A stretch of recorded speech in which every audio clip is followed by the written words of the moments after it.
안녕하세요. 제 직업은 약사, 그 남자의 직업은 제약회사 영업사원이에요.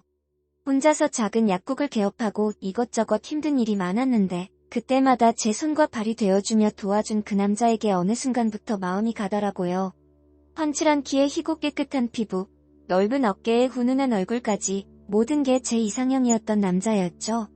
제약회사 영업사원이라는 직업이 저 같은 약사나 의사들의 시다바리를 해야 하는 직업인지라 나름대로 고충도 많고 스트레스도 많을 텐데 한 번 티 안 내고 밝게 웃으며 사는 그 사람에게 저는 결국 고백을 했고 저희는 정식으로 교제를 시작했습니다.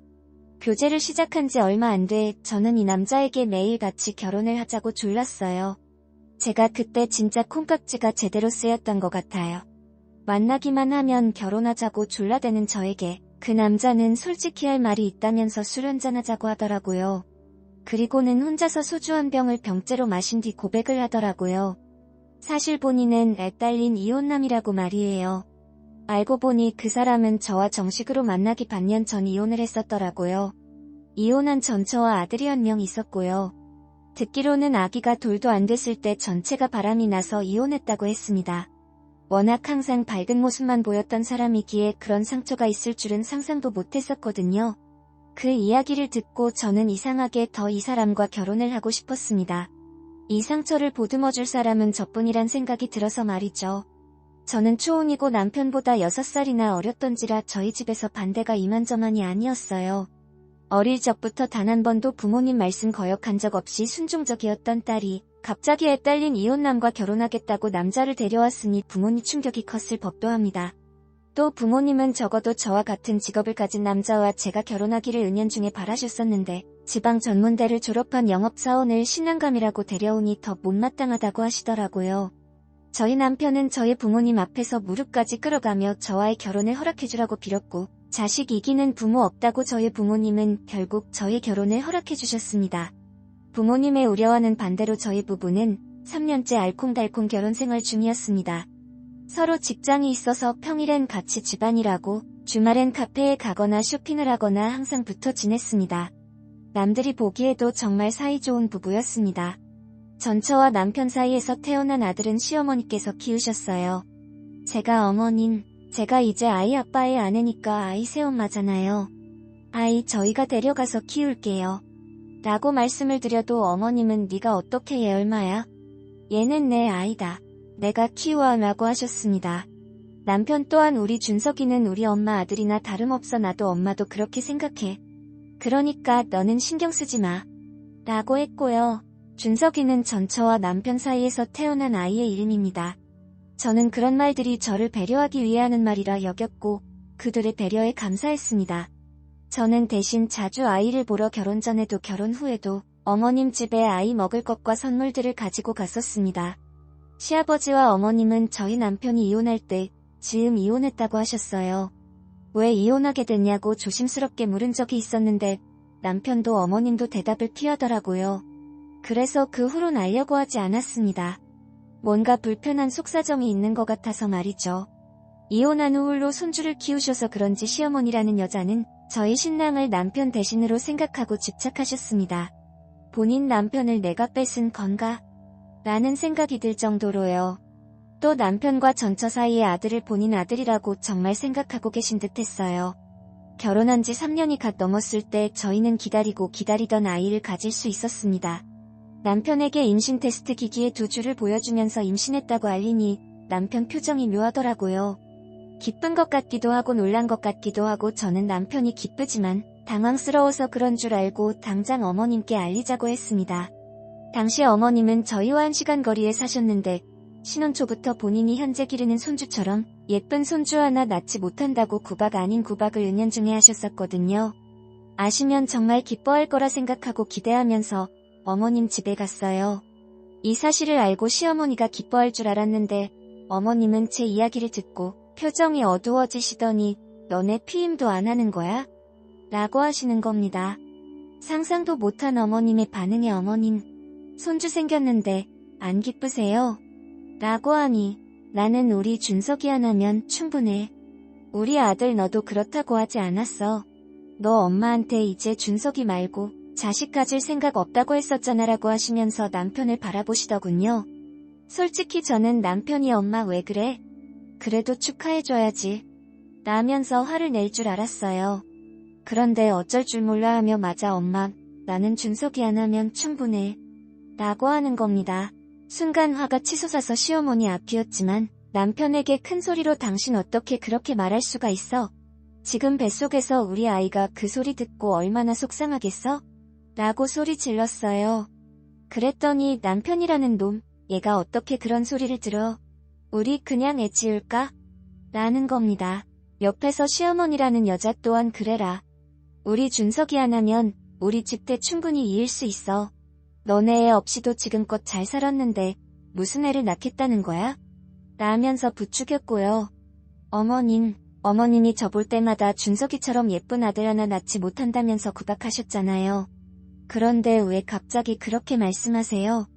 라고 제가 따지니 그건 그냥 우리 준석이가 예뻐서 한 말이지 너한테 손주 낳아주라고 한 말은 아니야. 라고 대답하시는 시어머니 말에 기가 막히더군요. 그래서 남편에게 물었어요. 이혼한 전처의 아들이 앞으로 내가 낳을 아이보다 더 소중한 거냐고요. 그랬더니 시어머니가 너 무슨 말을 하는 거야? 우리 준석이는 그 못난 엑스 아들이 아니라 내 아들이야. 라는 겁니다. 어머님, 왜 그러세요? 정신 차리세요. 어머님이 낳으셨어요? 전처가 낳은 거잖아요. 그 바람난 전처가요. 당신 우리 엄마한테 왜 이렇게 큰 소리야? 진짜 당신들 이상해. 정말 당신들 제정신 아니야. 정말 제가 미친 건지 이 사람들이 미친 건지 알 수가 없었습니다. 그 후로 남편과의 사이는 점점 냉랭하게 변해갔어요.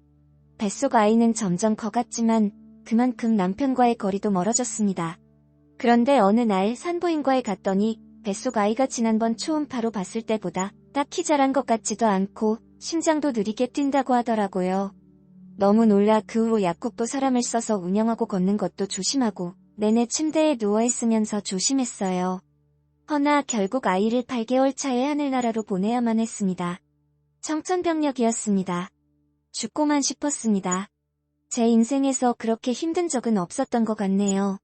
뱃속에 죽은 아이를 꺼내기 위한 유도분만 중 제가 숨을 제대로 쉬지 못해 위험해져서 수술까지 해야 했어요.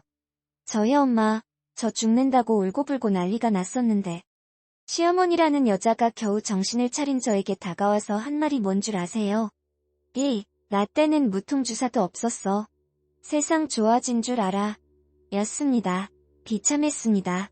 그래도 내가 사랑하는 사람의 엄마니만 참아야 해. 라고 저의 감정을 스스로 추스르려 했으나 만날 때마다 저에게 상처 주는 말을 하니 만나기가 싫어지고 멀어지게 되고 싫어지게 되더군요. 남편이라는 놈은 바쁘다며 그날 제 옆을 지키지 않았고요. 그 후로 시어머니가 오셔도 아는 체도 하기 싫더라고요. 남편은 자기 엄마라고 제가 시어머니 왔을 때 반갑게 인사도 안 하고 보는 둥 마는 둥하며 방으로 문 닫고 들어가 버리는 거에 화가 난다고 했습니다. 아이를 보내고 시어머니 일로 얘기하다 싸움이 번져 이혼 얘기까지 나왔던 시점부터 남편은 철저하게 저를 외면하기 시작했습니다. 그러던 어느 날 남편이 갑자기 시부모가 살고 있는 그리고 친한 친구 2명이 살고 있는 지방으로 내려가 일하겠다고 하더군요. 그곳에 있는 대학병원 영업을 맡을 수 있는 기회가 왔다고 훨씬 영업일이 편해질 것 같다고 하면서 말이죠. 돈도 훨씬 많이 벌면서 주말 근무도 피할 수 있다고 하면서 꼭 내려가야겠다고 하더라고요. 어머님 집에 살면서 돈을 벌겠다고 했습니다. 그러면서 제가 원하면 저도 함께 내려가자고 하더라고요. 남편은 알고 있었습니다. 제가 내려가서 사는 게 불가능하다는 것을 말이에요. 어찌 개업해서 이제 자리 잡은 약국을 버리고 내려갈 수 있겠어요? 내가 내려가는 게 불가능한 거 잘 알잖아. 알겠어. 그럼 혼자 내려갈게. 꼭 그렇게 해야겠어? 지금 나 몸도 제대로 추스르지도 못했어. 내가 옆에 있다고 달라지는 게 있어? 우리 어차피 대화도 없이 남처럼 지내고 있잖아. 서로 함께 살면서 숨 막히게 사느니 따로 편하게 사는 게 낫지 않겠어? 제가 내려가는 것 자체가 쉽게 결정할 문제가 아닌 것 같다고 제가 말하니 비웃으며 무시하더군요. 그러면서 남편은 저에게 상의도 안 하고 그 주 주말에 짐을 싸서 시어머니 집으로 내려가 버렸습니다. 알고 보니 저에게 이런 말을 하기도 전에 이미 직장에서 담당 영업 지역을 바꾼 상태였어요. 모든 준비를 마친 상태에서 저에게 통보를 했었던 거였죠. 남편은 주말에는 올라오겠다고 그때 시간을 보내자고 하더라고요. 그렇게 해서 어이없게 순식간에 주말 부부가 되었습니다. 이미 벌어진 일이고 되돌리기엔 늦은 것 같아 긍정적으로 생각하려 노력했습니다. 남편이 정말 윤택한 삶을 위해 결정한 거라고 믿고 싶었어요. 저희 집 전세 계약 기간이 거의 다 끝나가기에 집주인에게 계약 연장을 하겠냐는 전화가 왔고 저는 혼자서 큰 집에서 사는 건 아니다 싶어 이 집에서 나가겠다고 통보를 했습니다. 그리고 작은 오피스텔을 계약했어요. 혼수로 산 가구들은 작은 오피스텔에 들어가지 않을 것 같아서 죄다 중고나라에 내놓았고요. 안녕하세요. 제 직업은 약사 그런데 첫 주 주말 남편은 올라오지 않았습니다. 분명 주말에는 올라와 시간을 보내자고 하고선 말입니다. 그러고는 전화로 갑자기 한다는 소리가 담당 병원 의사 한 명을 접대해야 해서 어쩔 수 없이 못 올라온다는 겁니다. 대낮 주말부터 무슨 접대? 골프 접대가 갑자기 잡혔어. 나도 스트레스 받아. 접대를 내가 좋아서 해. 나도 의사 똥꼬 빠는 일 그만두고 싶어. 남편은 이렇게 말한 뒤 전화를 일방적으로 끊어버렸습니다. 너무 화가 나 감정이 주체가 안 돼. 카톡으로 그렇게 나와의 약속 지킬 생각 없으면 앞으로 연락하지 마. 서울도 올라오지 마. 라고 했어요. 그랬더니 이건 말 정말 잘 듣대요. 그 후로 연락 두절이 되어버렸어요. 시어머니에게 전화해서 남편과 연락이 안 된다고 하니 네가 얼마나 우리 아들을 복가됐으면 우리 아들이 널 피하겠니? 그렇게 너네 살 거면 헤어져라. 라고 하시더군요. 시어머니라는 사람 입에서 헤어지라는 말이 쉽게 나오다니 정말 어이가 없었습니다. 그러다 저번 주 금요일에 할 말이 있다면서 남편이 갑자기 올라왔습니다. 할 말이 뭐냐 물으니 혼자가 되고 싶다고 하더군요. 이유가 뭐냐 물으니 본인 아들과 함께 살다 보니 지금까지 아빠 노릇을 제대로 못한 것 같아 미안하답니다. 지금이라도 저랑 이혼하고 어머니와 함께 살면서 아이 아빠 노릇을 제대로 하고 싶답니다. 웃기지 말라고 진짜 그게 이유냐고 물었어요. 그 이유뿐이라더군요. 정말 그 이유라면 이혼 못해준다고 하니까 합의 안 해줄 거면 변호사를 써서라도 이혼하겠답니다. 그 말만 남기고 남편은 다시 내려갔고 그 말을 듣고 3일간 저는 울기만 했습니다. 울며불며 도대체 진짜 왜 그러냐 물어도 자기 마음은 굳었다면서 반드시 이혼을 해야겠답니다. 시어머니한테 전화가 와서 받으니 너 괜찮니? 미안하지만 우리 아들이랑 이혼해라. 라고 하시더군요. 그 말 듣고 진짜 서러워서 꺼이꺼이 울기만 했습니다. 단 한 가지 마음에 걸리는 게 있었습니다. 전처와 다시 합친 게 아닌가 다시 만나는 게 아닌가 싶더라고요. 갑자기 전처와의 아이에게 집중하기 위해 이혼한다고 하는 걸 봐서 말이죠. 또 전처와 시어머니 집이 같은 동네에 있다는 것도 걸렸습니다. 저 몰래 내려가서 둘이 자주 만나도 저는 모르는 거잖아요. 저는 목요일에 연락도 없이 시어머니 댁에 내려갔어요. 퇴근 시간도 전인데 남편이 웬일로 집에 있더라고요. 다짜고짜 남편 폰을 뺏어서 통화 내역과 문자 내역, 카톡을 뒤졌습니다. 도대체 뭐 하는 거야? 라고 말하면서도 핸드폰을 뺏질 않길래 사진 앨범에 있는 사진들도 하나하나 확인했습니다. 그리고는 남편 차 키를 뺏어서 주차장으로 내려가 남편 차 블랙박스도 다 봤습니다. 전처와 연락한 흔적이 전혀 없더군요. 또 다른 여자와의 바람친 것 또한 찾을 수 없었습니다. 그냥 정말 나랑 헤어지고 싶어서 그런가 보다 싶었어요. 허나 한편으로는 이상하게 찜찜한 점들이 있었습니다. 제가 핸드폰을 내놓으라고 할 때 핸드폰을 뺏지 않고 처음부터 끝까지 보게 해준 것도 이상했어요. 또 블랙박스 녹화본이 며칠 전 거부터 밖에 없고 그 전 것은 모두 삭제돼 있었던 것도 이상했습니다. 저는 남편에게 알겠다고 깔끔하게 헤어져 주겠다고 다만 정리할 시간을 주라고 말한 뒤 다시 집으로 돌아왔어요. 그냥 집으로 들어왔냐고요? 아니죠. 잠시 부엌에서 시어머니가 안방에 들어가 있고 남편이 화장실에 들어가 있던 사이에 그 둘 몰래 작은 카메라 하나를 주방 식탁 아래에 몰래 붙여두고 왔습니다. 사실 남편 차조수석 아래에도 하나 설치했고요. 카메라 2개를 준비해서 내려올 때만 해도 전처와 무언가가 있을 거라 생각하고 전처와 남편 놈의 불륜행각 제대로 녹화해서 망신을 줄 생각이었거든요. 어찌됐든 뭔가 수상하니 그 이유를 알아내기 위해 카메라를 설치 후 들어왔어요. 아무래도 설치한 장소가 식탁 밑과 조수석 아래다 보니까 제대로 찍히는 것도 없더라고요. 다만 자동 음성 인식 기능 덕분에 대화 소리가 들리면 제 핸드폰으로 알람이 왔기에 도청은 제대로 할 수가 있었습니다. 집에 돌아오는 길부터 내내 핸드폰 중독자처럼 핸드폰을 켜놓고 이어폰을 낀 상태로 무슨 소리가 들리나 듣는 게 제 일이었네요. 제가 가자마자 시어머니라는 여자, 제 욕을 그렇게 해대더군요. 내가 그년 처음 집에 네가 데려왔을 때부터 마음에 안 들었어. 자기야, 내가 내 와이프 좋아서 결혼한 거 아닌 거 알잖아. 이번에 협의 이혼하고 재산 분할 제대로 받으면 우리 준석이도 더 좋은 환경에서 키울 수 있을 거야. 조금만 기다려줘. 저는 제 귀를 의심했습니다. 본인 엄마에게 자기라고 부르는 아들이라니요. 저는 소리를 더 키워서 그 둘의 대화를 듣기 시작했습니다. 내가 지금까지 참고 참았는데 나한텐 분명히 1년도 안 살고 이혼할 거라고 했잖아. 그런데 아기까지 가져. 그년이랑 결혼해도 잠자리는 안 한다며. 그년이랑 잠자리 안 하고 나랑만 한다고 했던 약속도 어겼잖아. 어떻게 그럴 수가 있어. 그런 약속 어겼으면 나한테 들지라도 말았어야지. 왜 애를 가져서 나한테 들키고 그래? 미안해 자기야. 진짜 딱 한 번 한 건데 그랬던 거야. 워낙 졸라대서 말이지. 알잖아. 우리 와이프 기센 거. 갑자기 임신했다고 해서 나도 엄청 놀랐었어. 나는 자기랑 준석이밖에 없는 거 알지? 정말이야? 정말이지. 나 그래서 자기랑 준석이랑 살려고 이렇게 내려온 거잖아. 내가 그년이랑 이번에는 꼭 협의 이혼할게. 이혼 안 해준다고 하면 이처증으로 몰아서 이혼 소송할게. 그러니까 마음 풀어. 왜 이래. 간지럽게. 왜 이러긴. 자기가 좋아서 그러지. 그 둘은 대화를 마친 뒤 서로 꼭 끌어안고 안방으로 들어가더군요. 카메라가 안방 앞쪽만 찍을 수 있게 설치돼 있어 안방 안에서의 모습을 보진 못했지만 열려진 안방 문 사이로 들려오는 소리를 통해 그 둘이 무슨 짓거리를 하는지는 보지 않아도 알 수 있었습니다. 그리고 한참 뒤 그 둘은 샤워를 했는지 속옷만 입은 채 식탁에 앉아서 주문한 치킨을 뜯더군요. 그 둘의 대화는 점점 가관이었습니다. 그나저나 자기야, 자기가 준 한약 말이야. 그거 진짜 효과 있나 봐. 그거 먹은 그 다음 날에 바로 아이가 떨어졌으니 말이야. 조용히 해. 그 이야기기 이제 안 꺼내기로 했잖아. 애가 들으면 어떡해. 애 지금 자잖아. 그리고 우리끼리 있는데 뭐 어때?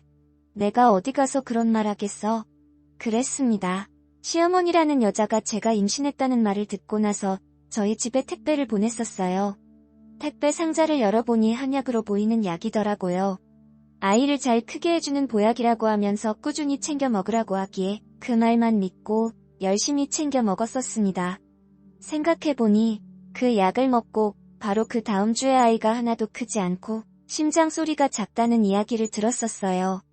저는 정말 정신을 잃을 만큼 화가 나고 주체가 안 됐습니다. 하염없이 울면서 정신을 붙들고 그 둘의 대화를 계속 들었습니다. 제정신이 아니었습니다. 미쳐버리기 직전이었어요. 결국 저는 대화 엿들기기를 포기했어요. 더 이상 듣다 정말 돌아버릴 것 같았거든요. 그리고 한참을 울기만 하다가 밤늦은 시간, 저는 시아버지라는 사람에게 전화를 걸었습니다. 혹시라도 이 둘의 사이를 아는지가 궁금해서 말이에요. 시부모님의 이혼 사유가 혹시 이 둘 때문이 아닌가 의심이 되더군요. 여보세요. 아버님, 잘 지내셨어요? 이 늦은 시간에 아가 네가 무슨 일이냐? 저 여줄 게 있어서요. 뭐, 혹시 네 시엠이랑 네 남편 사이 말이냐? 아버님도 아시고 계셨어요? 아버님은 한참을 아무 말을 안 하셨습니다. 그리고는 더 이상 본인은 할 말이 없다며 전화를 끊어버리셨습니다. 저는 바로 아버님이 사시는 집으로 갔어요. 딱 한 번 찾아게 다인지라 기억이 잘 나지 않아 근처에 가서도 한참을 헤맸습니다. 아버님께 집 근처라고 한 번만 만나주라고 사정을 하며 제가 있는 위치를 말씀드리니 못 이기는 척 나오시더라고요. 그러더니 밖에서 할 만한 말이 아니니 잠시 집으로 들어오라고 하셨습니다. 그리고는 어렵게 이야기를 꺼냈어요. 뭘 듣고 싶은 거냐? 아버님도 아시잖아요. 너도 알게 된 거냐? 네, 아버님이 해주신 이야기는 요약하면 다음과 같았습니다. 지금 시어머님은 아버님이 본처와 사별한 후 만난 후처라고 하더군요. 저희 남편의 친어머니가 아니라고 했습니다. 남편이 고등학교 때 재혼했고 남편과 시어머니의 나이 차이가 20살도 안 되는지라 시어머니와 남편이 잘 통했고 참으로 잘 지냈다고 해요. 그걸 보면서 아버님도 정말 뿌듯하셨고요. 그런데 언제부턴가 그 둘 사이가 이상했다고 합니다. 가까워도 너무 가까웠대요. 아버님은 허나 설마 무슨 일이 있겠나 싶고 넘어갔답니다. 시간이 흘러 남편이 결혼을 한 이후에도 남편은 시댁 근처에 살면서 어머니를 그렇게 살뜰히 챙겼다고 해요. 그러다 어느 날 어머님의 임신 사실을 알게 됐다고 합니다. 아버님과 어머님은 그 당시 아버님의 오랜 출장 때문에 잠자리를 가진 적이 없었는데 갑자기 어머님이 임신을 하셨던 거예요. 누구의 아이냐 물어도 어머님은 대답하지 않았고 배신감에 이혼 소송을 거쳤다고 합니다. 그때만 해도 어머님이 다른 남자와 바람이 난 줄로만 아졌다고 해요. 이혼 소송 중에 도저히 어머님과 함께 지내는 게 힘들어 아버님이 다른 지역에 전근을 가홀로 지내셨는데 잠시 놓고 온 짐을 가지러 집에 한번 들렀다고 해요. 그런데 마침 그때 남편과 어머님 둘이 그 짓을 하고 있는 장면을 우연히 보게 됐다더군요. 어찌나 서로에게 집중을 하고 있었는지 아버님이 왔는지조차 모르고 그 짓거리를 하고 있었대요. 그 사실을 알고 분노한 아버님이 남편의 전처에게도 이 사실을 알렸고 결국 그렇게 해서 전처도 아버님도 이혼을 하게 됐다고 하더군요. 그때 어머님도 남편도 위자료를 물어주게 됐는데 그렇게 위자료를 물어주고 나니 없는 살림이 더 힘들어졌었나 봐요. 아버님에게 제발 한 푼이라도 주면 안 되냐고 이혼 후에도 그렇게 귀찮게 했다더군요. 그런데 저와 결혼한 후로는 연락 한 번 안 하더랍니다. 집도 있고 벌이도 좋은 저와 결혼한 이유도 돈 때문일 거라고 그러시더군요. 그러면서 더 이상 상처받지 말고 소송도 말고 그 둘이 원하는 대로 협의 이혼하고 끝내라고 그 둘이 무식해서 혼인 기간이 짧으면 재산 분할할 필요가 없다는 사실조차 모르는 것 같다고 덧붙이시는데 그 말을 덤덤하게 하시는 아버님 눈에 눈물이 고여 있었습니다. 아들과 아내를 동시에 잃은 슬픔 때문인지 저에 대한 동정 때문인지 알 수가 없더군요. 저는 아버님께 감사하다고 앞으로 찾아올 일도 만나뵐 일도 없을 거라고 말씀드리고는 다시 집으로 돌아왔습니다. 그리고 밤을 꼬박 새웠습니다. 어떻게 해야 하나 고민하고 또 고민했어요. 며칠 그렇게 밤을 새우다가 변호사에게 찾아갔습니다. 변호사에게 영상을 보여주며 이것을 증거로 소송이 가능하냐 물었어요. 예상과는 반대로 변호사는 불법적으로 촬영한 영상이라 증거가 되지 못한다고 하더군요. 어이가 없었습니다. 진짜 기댈 곳은 친정밖에 없더라고요. 말씀 안 드리고 어떻게든 혼자 해결하려고 했는데 결국 저는 친정에 찾아가서 엄마 아빠에게 이 모든 사실을 말씀드렸습니다. 저희 엄마 아빠 가슴을 치면서 우시더군요. 그러면서 본인들이 끝까지 반대했어야 했다고 결국 허락한 본인들 책임이라며 자책들을 하셨습니다. 아빠는 한참을 그렇게 가슴을 치시고 우시더니만 집에 있는 가장 큰 골프채 하나를 가지고 집 밖으로 나가셨어요. 엄마와 저는 따라 나갔고요.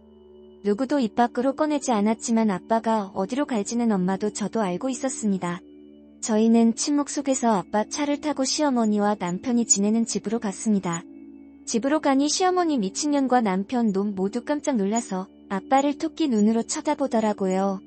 아빠는 야 이 개새끼들아, 이놈들이 사람들이야 라고 하며 골프채를 휘두르셨고 그들은 아빠를 피하기 위해 머리를 손으로 감싸면서 주방 식탁 안으로 들어갔습니다. 아빠는 그 식탁을 발로 차서 넘어뜨리고 그 둘을 향해서 골프채를 계속해서 휘두르셨고 저 또한 주방 의자를 남편 놈에게 던졌습니다. 진짜 한참을 그렇게 저랑 아빠가 미친듯이 휘두르고 던지고를 반복했던 것 같네요. 기억이 잘 나지 않지만 정신을 차렸을 땐 남편 놈과 시어머니가 무릎을 꿇고 울면서 빌고 있었습니다. 그걸 보면서 엄마 또한 바닥에 쓰러져 펑펑 우셨고 아빠 또한 우는 엄마를 껴안고 미친듯이 느끼셨어요. 저는 이상하게 눈물이 나지 않더군요. 이 모든 게 현실로 느껴지지 않아서 말이에요. 그 둘에게 저는 다가가서 카메라를 보여주며 여기에 찍힌 모든 것들 공개해서 망신당할 거냐 가진 거 다 주고 이혼할 거냐 물었습니다. 남편 놈 그래도 망신당하는 건 무서웠는지 가진 거 다 주고 이혼하겠다고 제발 영상 유포는 하지 말아 달라고 빌대요. 그래서 제가 각서를 쓰라고 했어요. 1억 위자료 주고 깨끗하게 이혼하자고 말이에요. 그런데 갑자기 옆에서 어린아이가 흐느끼는 소리가 들리는 겁니다. 거실에서 나길래 거실을 보니 남편과 시어머니 아이가 언제부터 지켜보고 있었는지 서서 울고 있더군요. 참 마음이 아팠습니다. 저 어린 것이 무슨 죄가 있어서 이런 꼴을 봐야 하는 걸까 싶어서 말이에요. 저는 온갖 욕설을 퍼부으며 또다시 골프채를 휘두르려고 하시던 아빠를 말리고 엄마를 부축해서 친정에 다시 돌아왔어요. 그 뒤로 지금까지 친정에서 지내고 있는 중입니다. 협의이혼 신청은 내일 법원에서 할 예정입니다. 내일 오전까지 1억 원을 구해서 입금한다고 했는데 입금하지 않으면 제가 가진 영상들 진짜 남편의 지인부터 친인척들에게 다 뿌릴 예정입니다. 앞으로 어떻게 살아야 할지 답답하지만 그래도 힘내서 살아보려고 합니다. 그런데 첫 주 주말 남편은 올라오지 않았습니다.